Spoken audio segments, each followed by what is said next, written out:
Thank you, Honorable Speaker, for the opportunity.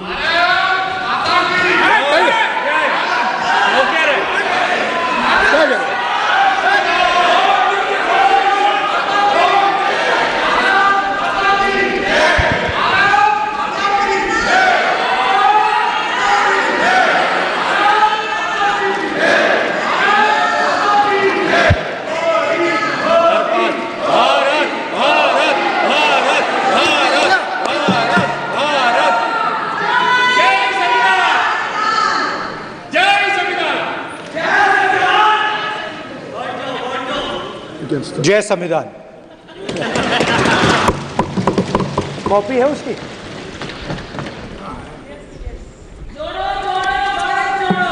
जय संविधान। इसकी हमने रक्षा की है। देश ने मिलकर संविधान की रक्षा की है और अच्छा लग रहा है अब कि हर 2-3 मिनट बीजेपी के लोग संविधान संविधान संविधान संविधान कह रहे हैं।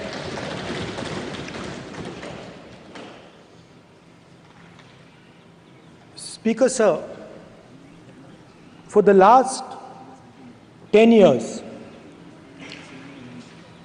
there has been a systematic attack on the Constitution, on the idea of India, and on anybody who opposed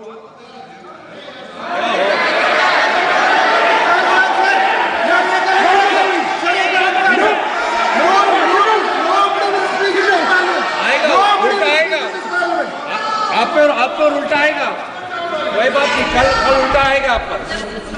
There has been, just warming up right now. अभी वार्म अप हो रहा है। तो there was a systematic, full-scale assault on the idea of India, on the Constitution, and also on millions and millions of people who resisted the ideas being proposed by the BJP, who resisted the attack on the Constitution. Many of us personally were attacked. In fact, some of our leaders are still in jail. One of our leaders has just recently been released. Another one is still in jail. And not only the opposition, but anybody who resisted the idea of concentration of power, of concentration of wealth, of aggression on the poor, of aggression on Dalits, minorities, tribals, was crushed, violently crushed. People were put in jail, people were threatened, and I myself was attacked. Sir, ये संसद TV का नया format देखा है, आधा आधा, ये पहले देखा नहीं हमने। I myself was attacked by order of the government of India, by order obviously of the Prime Minister of India. 20 plus cases, 2-year jail sentence, my house taken away, no problem. Relentless attack in the media, 24/7, every single day, abuse, attack, abuse, attack. And then the most enjoyable and beautiful part of it, 55 hours of interrogation by the ED. No, which I really enjoyed. Because by the end of the interrogation, the officer off camera, he switched off the camera and then he asked me, Rahul ji, you've been sitting here 55 hours. आप पत्थर जैसे हो, आप हिलते क्यों नहीं हो? मुझसे सवाल पूछा उसने। तो जब ऐसा आक्रमण होता है, when there's an attack like this on you, you obviously need refuge, you need a place, or you need ideas that defend you. So today I want to start my speech by telling my friends in the BJP and the RSS about the ideas that we used, the entire opposition used, to defend the idea of India. Where these ideas come from and how they gave us the strength, all of us, anybody who opposed the regime, how they gave us the strength to fearlessly take any onslaught that was placed before us. So I'd like to start by showing an image of our refuge. Okay? Sir Shiv ji की photo नहीं दिखा सकते sir? एक minute माननीय सदस्य। Sir Shiv ji की photo मना है सर? एक मिनट सर मना है तो रख देता हूं सर। नो एक मिनट प्लीज।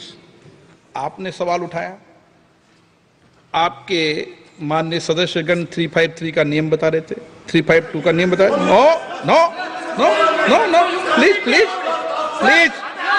नो। आपने कहा इस नियम प्रक्रिया से सदन चलना चाहिए। नियम प्रक्रिया में कोई भी प्ले कार्ड, कोई भी चिन्ह को सदन में नहीं दिखाया जा सकता। आपने कहा नियम से, ऐसा नहीं है। माइक दीजिए सर। जी सर, क्या इस हाउस में शिव जी की फोटो दिखाना मना है? माननीय सदस्य, आप बस ये बता दीजिए माननीय सदस्य सर, मना है या नहीं? कोई भी चित्र को दिखाने के तो शिव जी का चित्र इस हाउस में दिखाना मना है। यहाँ पे दूसरी चीजों के चित्र दिखाए जा सकते हैं, मगर शिव जी का चित्र नहीं दिखाया जा सकता। अगर मैं कह रहा हूं कि हमें इनसे प्रोटेक्शन मिली और मैं समझाना चाह रहा हूं कैसे प्रोटेक्शन मिली, आप मुझे चित्र नहीं दिखाने दे रहे हो। इसके बाद मेरे पास और चित्र हैं, मैं सब दिखाना चाहता था। स्पीकर सर, ये चित्र पूरे हिंदुस्तान के दिल में है। पूरा हिंदुस्तान इस चित्र को जानता है, समझता है। Everybody knows this image. Speaker sir, why I got this image is because there are certain ideas in this image that we defend, that the opposition defends. The first idea in the image that we defend is the idea of confronting our fear. In the image that we defend is the idea of confronting our fear, of never being scared. That idea is represented in this image, which you are not allowing me to show, by a snake that is placed right near the neck of Shivji. The idea behind that is never be scared of anything that you face. In fact, Shivji places death 1 inch from his neck. And that is the spirit with which we fought when we were in the opposition. From this idea of resisting, we are still in the opposition, I know. I know that. And I'm happy and proud to be in the opposition. Because for us, there is more than power. There is truth. For you, there is only power. That is the only place you want to be. For us, there is truth. And this is a symbol of truth. So when Shivji places the snake near his neck, what he is saying is, I will accept the truth and I will not back down from the truth, and that is what we have said. After that, a new idea emerges. And of course, I cannot show Shivji's picture, but all of you know it. Behind the left shoulder of Shivji is the Trishul. Now, I would like you to understand that there is a reason that the Trishul, a weapon, has been placed behind the left shoulder. The Trishul is not a symbol of violence. It is a symbol of non-violence, and that is why it is placed in a place where Shiva cannot reach it with his right hand. If it was a symbol of violence, it would have been held in his right hand like this. It is a symbol of non-violence. That is why it is placed behind his left shoulder. When we fought the BJP, we were not violent. When we defended the truth, there was not an ounce of violence in us. Now, there is a third idea, and a very powerful idea that emerges from the idea of truth, courage, and non-violence. And that idea, of course, it is a symbol that many of you hate, but that idea is the Abhay Mudra, the symbol of the Congress Party, which, as you can see, is also in this image. And Jai Mahadev. And what that Rajnath Singh ji is looking very surprised. And what that Abhay Mudra shows, it is the next step of the evolution of the idea of facing the truth, fearlessness, and ahimsa. Satya and ahimsa, as Mahatma Gandhi ji used to say. And the Abhay Mudra is the idea that it is not good enough to just keep this internal.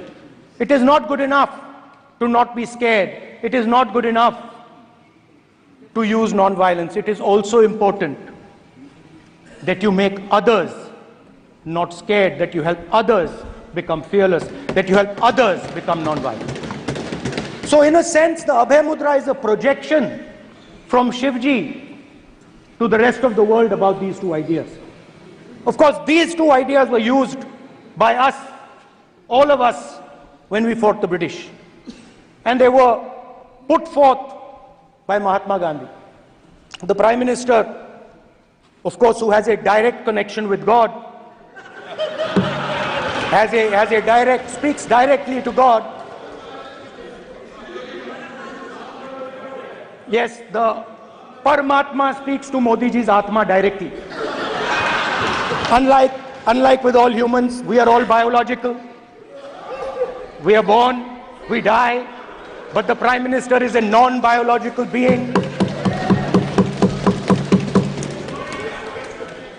And the Prime Minister says Gandhi is dead. And Gandhi was revived by a movie. I mean, can you understand the ignorance? That Gandhi is dead and a movie revived the father of the nation. No, Gandhi is not dead. Gandhi is alive. Now, another very interesting thing I noticed. Hanji. That is not your problem. That is not your problem. It is not none of your business. It is not none of your business. And there's another thing I noticed. That it is not just one religion that talks about courage. In fact, all our religions talk about courage. So, here is the religion of Islam.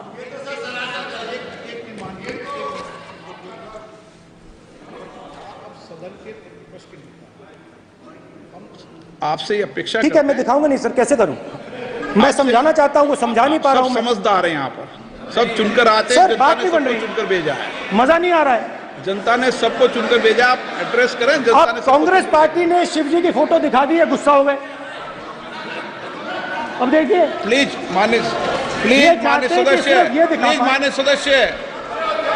सदस्य, आप तो इस्लाम में भी कहा गया है, मैं पढ़ता हूं, एड्रेस इधर करें। He said, एड्रेस इधर करें मान्य सदस्य। हाँ जी, सॉरी, इस्लाम में भी लिखा गया है, कुरान में, the prophet peace be upon him said, he, God said, have no fear, I am with you, hearing and seeing. मतलब इस्लाम में भी कहा गया है कि डरना नहीं है। और जब इस्लाम में दुआ मांगी जाती है तो दोनों हाथ से, दाएं हाथ से अभय मुद्रा दिखाई देता है। उसके बाद गुरु नानक जी की ओर चलते हैं।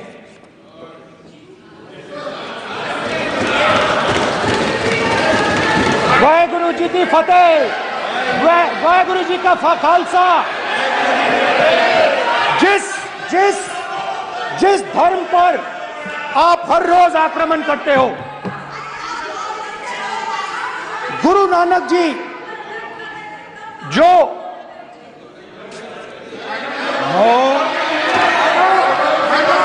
प्लीज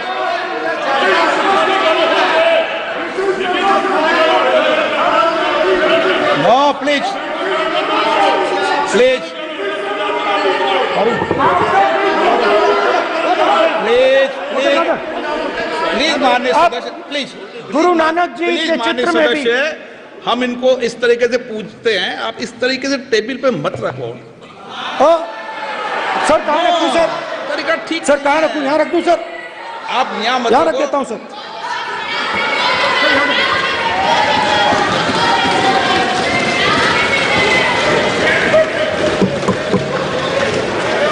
सर गुरु नानक जी के चित्र में भी आपको अभय मुद्रा दिखाई देगा। गुरु नानक जी भी कहते हैं कि डरो मत, डराओ मत।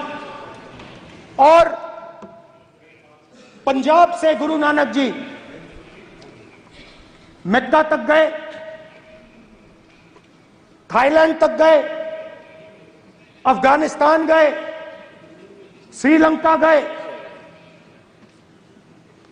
किसी से हिंसा नहीं की, अहिंसा की बात की, सत्य की बात की, और किसी को उन्होंने अपनी जिंदगी में नहीं डराया। उसके बाद जीसस क्राइस्ट की इमेज देखिए, उसमें भी आपको अभय मुद्रा दिखाई देगा। जीसस क्राइस्ट की इमेज में भी अभय मुद्रा, डरो मत, डराओ मत। और जीसस क्राइस्ट ने कहा कि अगर आपको कोई थप्पड़ मारता है तो दूसरा गाल दिखा दो। उसके बाद बुद्ध भगवान, अभय मुद्रा।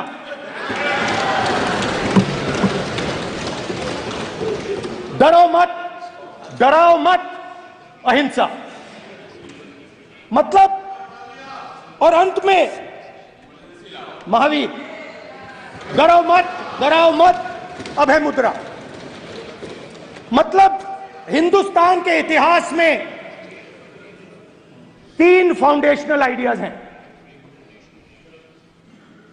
मोदी जी ने अपने भाषण में एक दिन कहा कि हिंदुस्तान ने किसी पर आक्रमण नहीं किया। उसका कारण है क्योंकि यह देश अहिंसा का देश है, यह देश डर का देश नहीं है। तो हमारे सारे के सारे महापुरुषों ने अहिंसा की बात की, डर मिटाने की बात की। डरो मत, डराओ मत, डरो मत, डराओ मत। और दूसरी तरफ शिव जी कहते हैं डरो मत, डराओ मत, अभय मुद्रा दिखाते हैं, अहिंसा की बात करते हैं, त्रिशूल को जमीन में गाड़ देते हैं। और जो लोग अपने आप को हिंदू कहते हैं वो 24 घंटा हिंसा, हिंसा, हिंसा, नफरत, नफरत, नफरत, असत्य, सत्य, असत्य।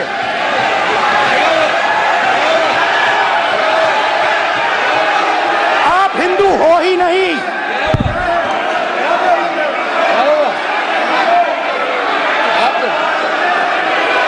Just get me that picture of Shiva.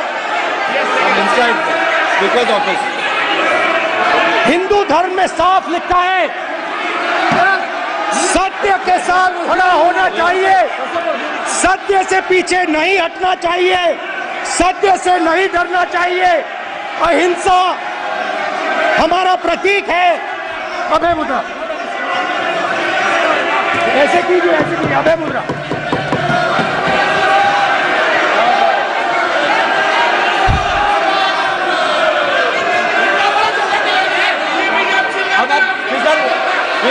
नहीं आएगा।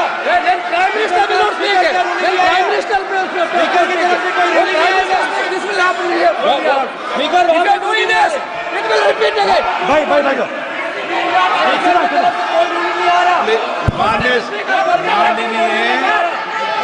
ये आप बात समझिए,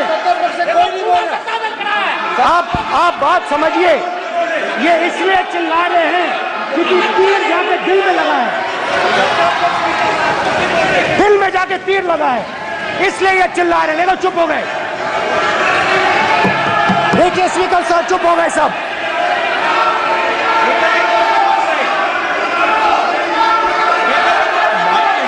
एक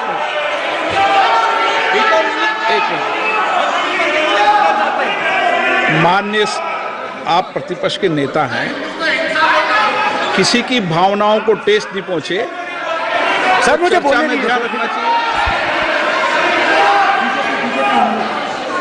ये जो ये विषय बहुत गंभीर है, पूरे हिंदू समाज को हिंसक कहना ये गंभीर विषय है। बीजेपी को आप दो, नहीं नहीं नहीं नहीं नहीं नहीं, नरेंद्र मोदी जी पूरा हिंदू समाज नहीं है, बीजेपी पूरा हिंदू समाज नहीं है, आरएसएस पूरा हिंदू समाज नहीं है।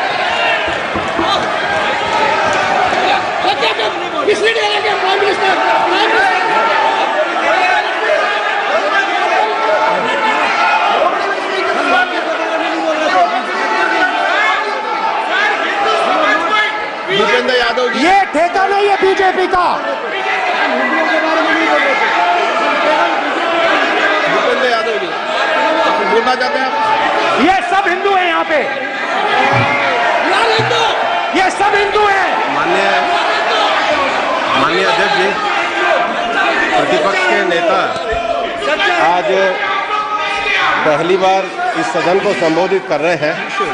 मैं दो नियम रूल 349 और रूल 352 के संबंध में आपका ध्यान आकर्षित करना चाहता हूं। सबसे पहले तो प्रतिपक्ष के नेता को बोलने का तरीका आना चाहिए। 349 जो 12 है वो स्पष्ट रूप से कहता है शैल नॉट सिट और stand with back toward the chair. वो लगातार आपकी तरफ पीठ करके खड़े हैं, नियमों के खिलाफ है, जो उनको शोभा नहीं देता। दूसरा अध्यक्ष महोदय, एड्रेस करके दूसरा अध्यक्ष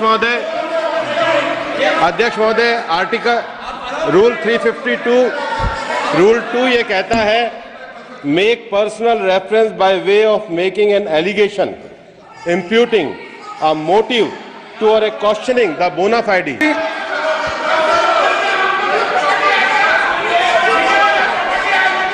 गृह मंत्री जी, नो आप डिबेट में। गृह मंत्री जी,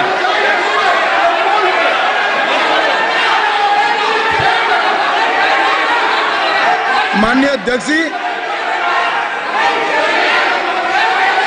शोर शराबा कर इतने बड़े वाकया को छिपाया नहीं जा सकता। विपक्ष के नेताजी ने कैटेगोरिकली कहा है कि जो अपने आप को हिंदू कहते हैं वो हिंसा करते हैं। मैं फिर से रिपीट करना चाहता हूं, उनका वाक्य था जो अपने आप को हिंदू कहते हैं वो हिंसा की बात करते हैं, हिंसा करते हैं। मान्यवर, इस देश में शायद इनको मालूम नहीं है, करोड़ों लोग अपने आप को गर्व से हिंदू कहते हैं, गर्व से हिंदू कहते हैं। क्या वो सभी लोग हिंसा की बात करते हैं, हिंसा करते हैं? हिंसा की भावना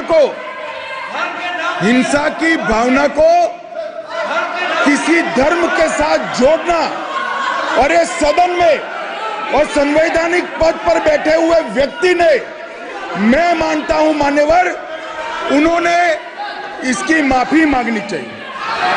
मान्यवर मैं उनको एक गुजारिश भी करना चाहता हूं कि इस्लाम में अभय मुद्रा, इस पर इस्लाम के विद्वानों का मत एक बार वो ले ले। गुरु नानक साहब की अभय मुद्रा पर SGPC का मत वो ले ले। और मान्यवर, अभय की बात तो इनको करने का कोई अधिकार नहीं है। आपातकाल में पूरे देश को इन्होंने भयभीत करा, लाखों लोगों को जेल में डाला। और आतंक, वैचारिक आतंक अगर कभी था, वैचारिक आतंक कभी था तो आपातकाल के वक्त था। और मान्यवर, दिल्ली में दिन दहाड़े हजारों सिख भाइयों का कत्लेआम उनके शासन में हुआ। आज वो भय की बात कर रहे हैं। मान्यवर, मेरा आपसे आग्रह है कि श्री राहुल गांधी, नेता प्रतिपक्ष, पहला भाषण होने के बावजूद माफी मांगनी चाहिए। न केवल सदन, पूरे देश की माफी मांगनी चाहिए।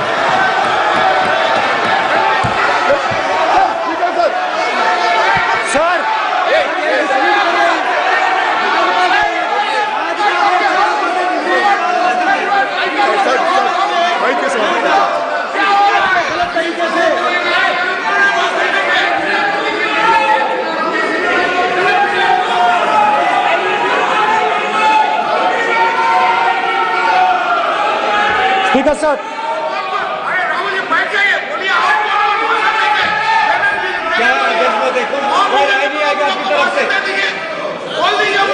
तो कल प्रधानमंत्री मोदी जी के समय भी सर आप ऐसे रहिए सर।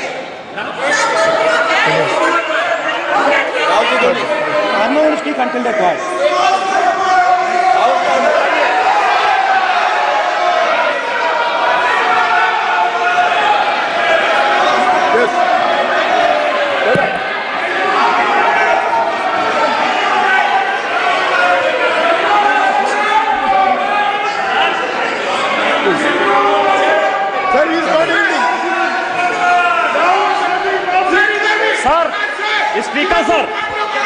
स्पीकर सर, ये संविधान की बात कर रहे हैं सर, और इसी संविधान का आर्टिकल 25 कहता है कि किसी भी धर्म के ऊपर कोई भी व्यक्ति किसी को हिंसावादी करार नहीं दे सकता है। और इन्होंने हिंदू का हिंसावादी कहा है सर। संविधान का इन्होंने अपमान किया है, संविधान की झूठी दुहाई दी है। इनको माफी मांगनी चाहिए सर। ये आर्टिकल 25 है सर संविधान का। सर इनको माफी मांगनी चाहिए।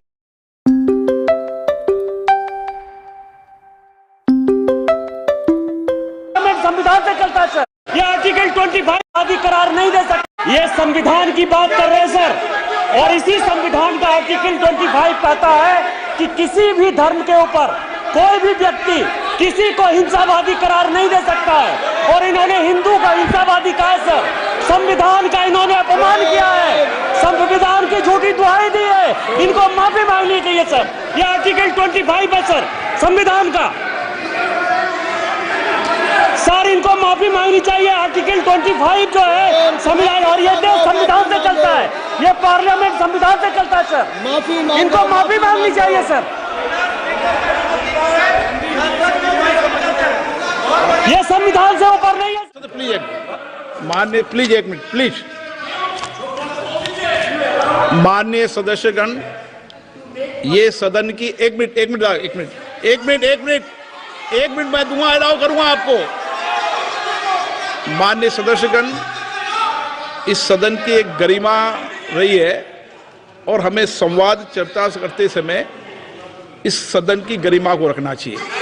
और ऐसी कोई भी आपत्तिजनक बात जो पूरे समाज के पर विषय हो, कम से कम प्रतिपक्ष के नेता को बोलते समय ध्यान रखना चाहिए। मैं इसको सीरियस तरीके से देखूंगा।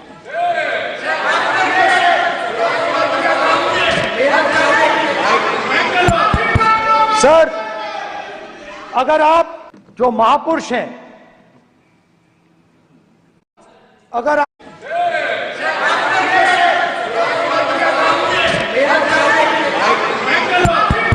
सर, अगर आप अगर आप हिंदू धर्म के जो महापुरुष हैं, महापुरुष छोड़िए, अगर आप शिव जी को देखें तो क्या हो रहा है सर?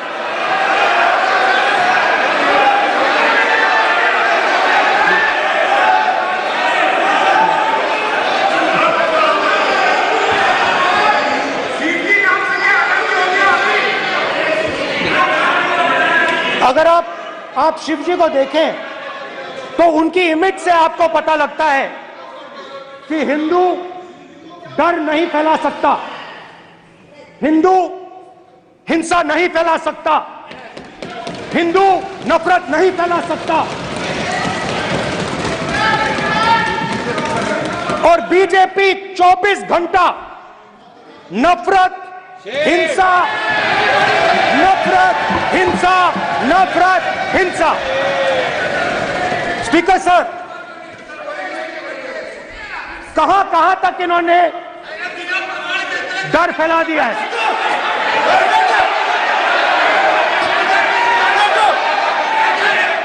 प्लीज सर, कहां कहां तक इन लोगों ने डर फैला दिया? मैं आपको अयोध्या से शुरू करता हूं। सर नमस्कार। अयोध्या ने आपको मैसेज भेजा, अयोध्या ने राम भगवान। मेरा व्यवस्था का सवाल है।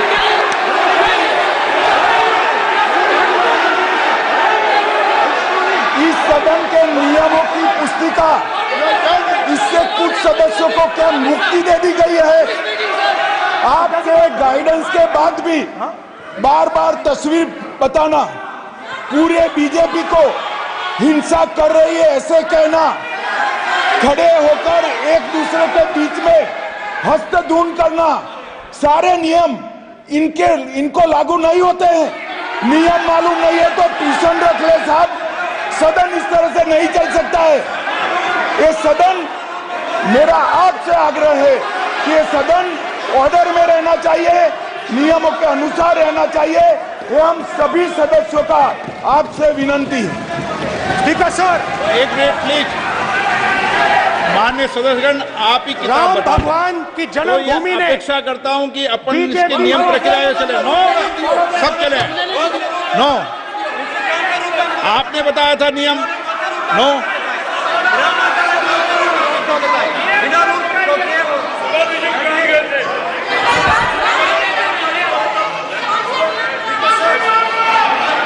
माइक दीजिए सर। हाँ,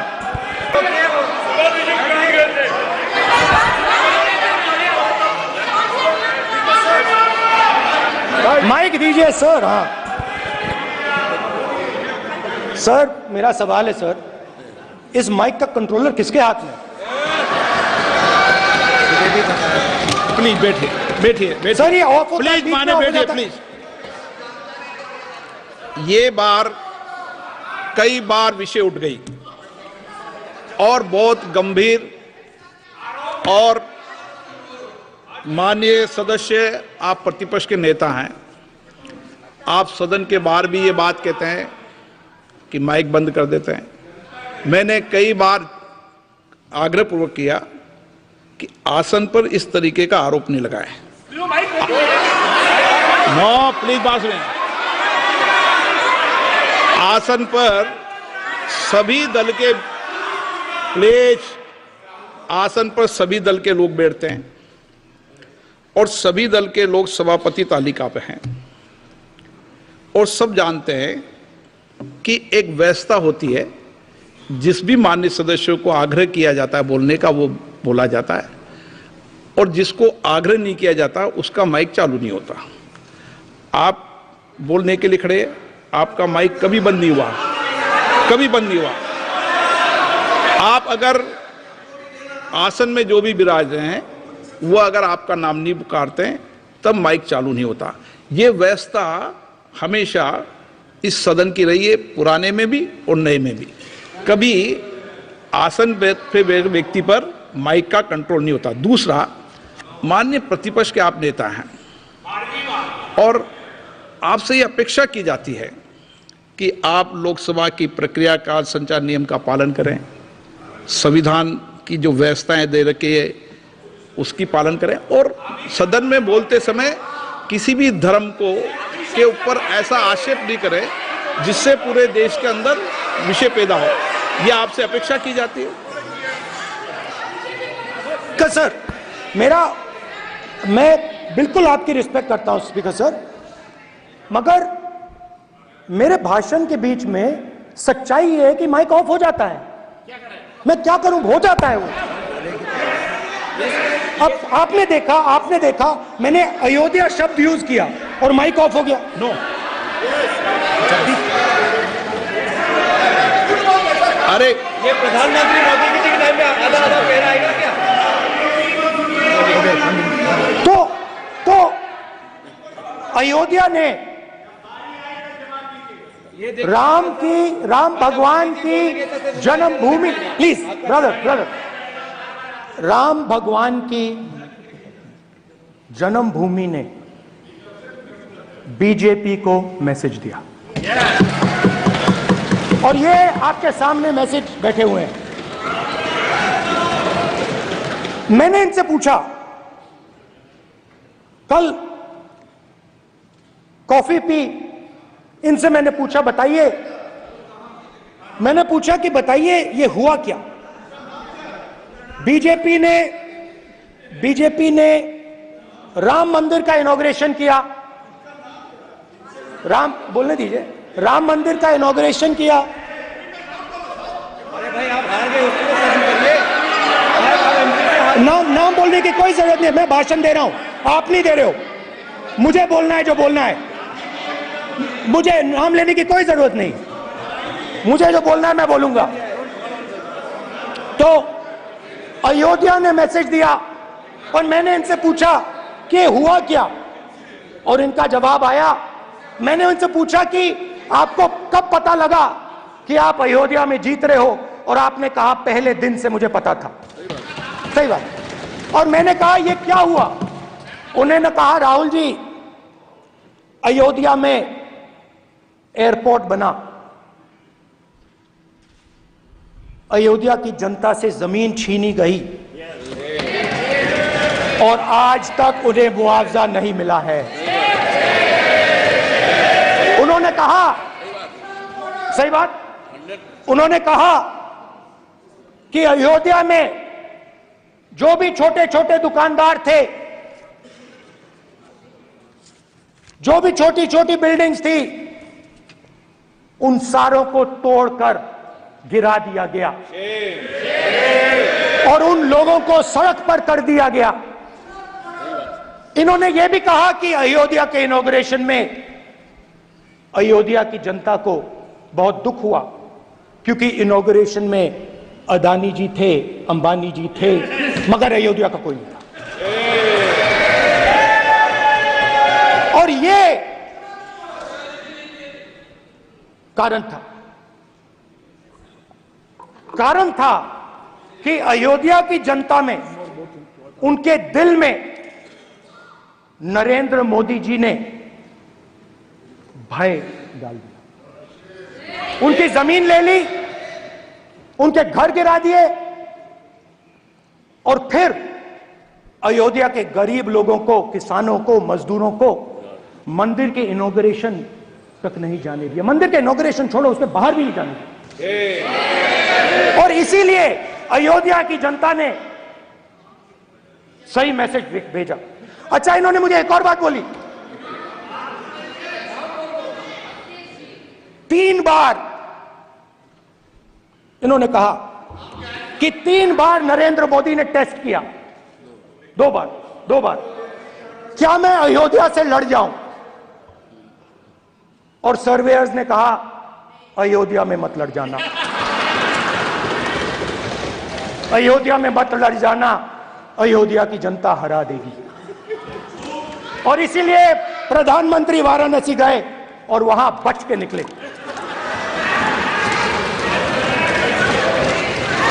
तो अयोध्या की जनता को डराया पूरे देश को डरा दिया। मैं आपको बताता हूं, आज सुबह में आया, राजनाथ सिंह जी ने मुस्कुरा के मुझे नमस्ते की और मोदी जी बैठे हैं, मुस्कुराहट नहीं, सीरियस, नमस्ते भी नहीं करते। कहीं मोदी जी ना देख लें, प्रॉब्लम हो जाएगी। वही कहानी गडकरी जी की है, सच्चाई है। अरे भाई, अयोध्या की जनता को छोड़ो, ये तो बीजेपी वालों को डराते हैं।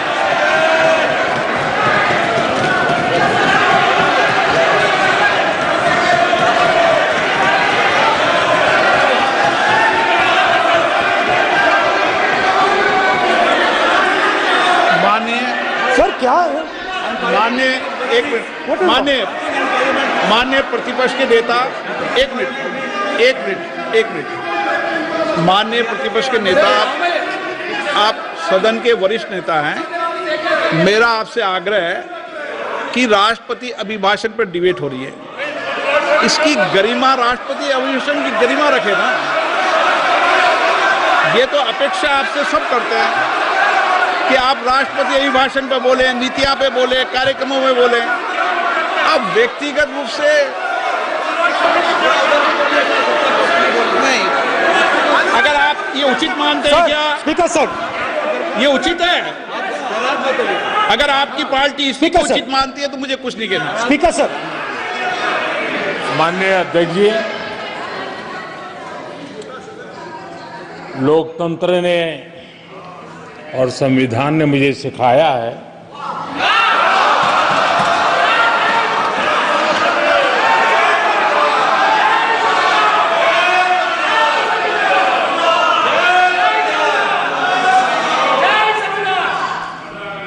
कि मुझे विपक्ष के नेता को गंभीरता से लेना चाहिए।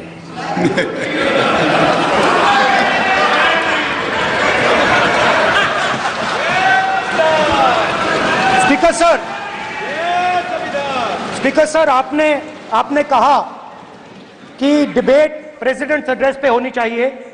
ये जो मैंने किया है, अनुराग ठाकुर जी ने अयोध्या की बात की थी, अनुराग ठाकुर जी ने सनातन धर्म पर आक्रमण की बात की थी, इसीलिए मैंने ये किया है। मैं दिखाना चाहता हूं कि अयोध्या में क्या हुआ, अयोध्या की सच्चाई क्या थी। प्रेसिडेंट्स डिबेट में उन्होंने बात उठाई थी, मैंने बात बंद की। प्रधानमंत्री जी को अच्छी लगी अयोध्या के बाद अच्छी लगी, डर फैलाया और ऑपोजिशन का रिस्पांस एक साथ मिलकर भारत जोड़ो यात्रा, सारे के सारे ऑपोजिशन, पूरा देश एक साथ मिलकर कन्याकुमारी से कश्मीर तक चला। और जो आपने डर फैलाया उसके बारे में यात्रा में बहुत कुछ सुनने को मिला। अभी तक याद है, सुबह 7 बजे 7-8 बजे की बात थी, यात्रा में चल रहे थे, एक महिला आती है, हमारे साथ चलती है, मेरा हाथ पकड़ती है और घबराई हुई सी थी। तो मैंने पूछा क्या हुआ, और मुझे कहती है मुझे मार रहा है, मुझे मार रहा है। मैंने पूछा कौन मार रहा है, कौन मार रहा है? बेटी की दुविधा सुनाई दे रही।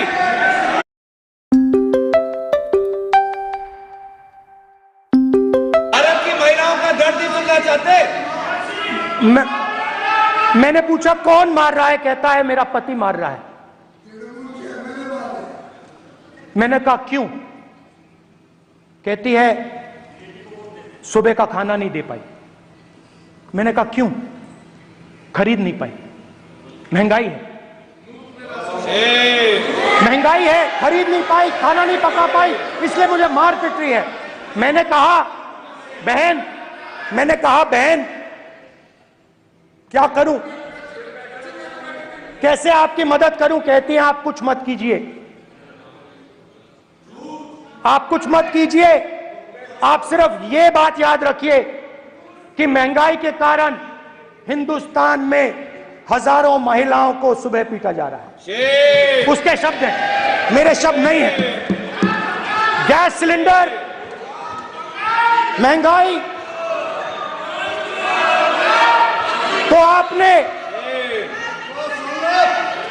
गरीबों को, महिलाओं को डराने का काम किया। शिव जी कहते हैं डरो मत, डराओ मत। आपने हिंदुस्तान की महिलाओं को महंगाई से हर रोज डराया है। कुछ दिन पहले मैं पंजाब में अग्निवीर के परिवार से मिला। सुनिए अग्निवीर के परिवार से मिला। छोटा सा घर था, छोटा सा घर था।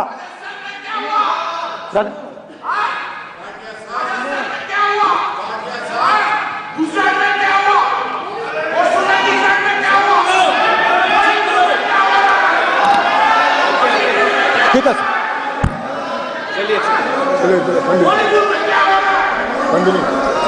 छोटे से घर में अग्निवीर शहीद हुआ, लैंडमाइन ब्लास्ट में शहीद हुआ। मैं उसे शहीद कह रहा हूं, मगर हिंदुस्तान की सरकार उसे शहीद नहीं कहती है।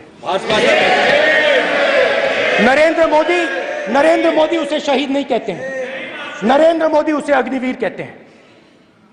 उस घर को पेंशन नहीं मिलेगी, उस घर को कॉम्पेंसेशन नहीं मिलेगी, शहीद का दर्जा नहीं मिलेगा। और बेचारे बैठे हुए थे, 3 बहनें थी, एक साथ बैठी हुई थी, रो रही थी। आम जवान को पेंशन मिलेगी, जरूर दुख होगा, मगर हिंदुस्तान की सरकार आम जवान की मदद करेगी। मगर अग्निवीर को जवान नहीं कहा जा सकता। अग्निवीर यूज एंड थ्रो मजदूर है। और आप उससे कहते हो 6 महीने की ट्रेनिंग देते हो। दूसरी तरफ चाइना के जवान को 5 साल की ट्रेनिंग मिलती है। राइफल लेकर उसके सामने खड़ा कर देते हो, उसके दिल में भय पैदा करते हो। एक जवान और दूसरे जवान के बीच में फूट डालते हो कि एक को पेंशन मिलेगी, एक को शहीद का दर्जा मिलेगा, दूसरे को नहीं मिलेगा। और फिर अपने आप को देशभक्त कहते हो। ये कैसे देशभक्त हैं?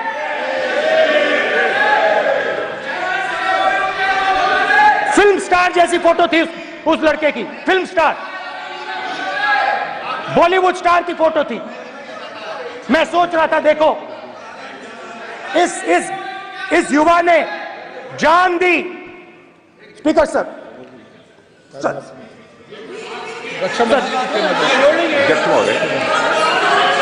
अध्यक्ष महोदय, एक आदमी सब पर भारी।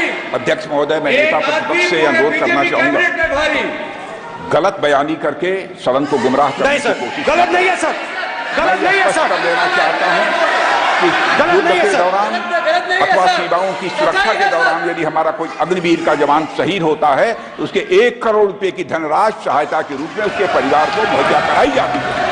इस प्रकार की गलत बयानी से सभी को गुमराह करने की कोशिश नहीं की जानी चाहिए। संसद महोदय, अध्यक्ष।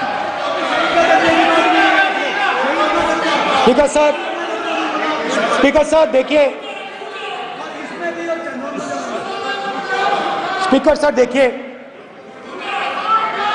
राजनाथ सिंह जी की एक राय है, मेरी एक राय है। सच्चाई अग्निवीरों को मालूम है, हमें बोलने की जरूरत नहीं है।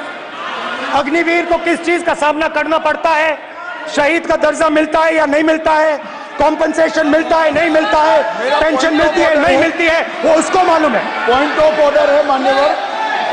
अब सदन के सामने 2 स्टेटमेंट हुए, एक हुआ विपक्ष के नेता का, दूसरा हुआ माननीय राजनाथ सिंह जी का, रक्षा मंत्री जी का। ये कहते हैं कि 1 करोड़ रुपया नहीं मिलता है। श्री राजनाथ सिंह ने अधिकृत रूप से कहा कि मारे जाने वाले अग्निवीर को जो शहीद होता है उसको 1 करोड़ रुपया मिलता है। उनको फैक्चुअल पोजीशन सदन पर रखनी चाहिए मान्यवर। ये सदन झूठ बोलने की जगह नहीं है मान्यवर, यहाँ सच बोलना चाहिए। और अगर एक नहीं रखते हैं तो उनको ये सत्यापन नहीं करते अपने स्टेटमेंट का, तो उनको सदन और देश से और अग्निवीरों से माफी मांगनी चाहिए माननीय।